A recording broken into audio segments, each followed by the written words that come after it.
打咗共產黨！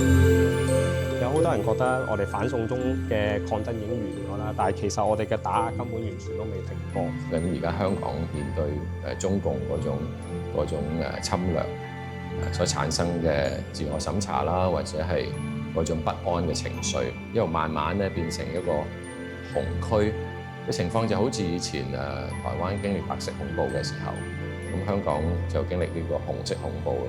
每一日都好掛住香港，香港係我嘅根啦。我其實而家好努力咁樣令到我可以有一日返香港。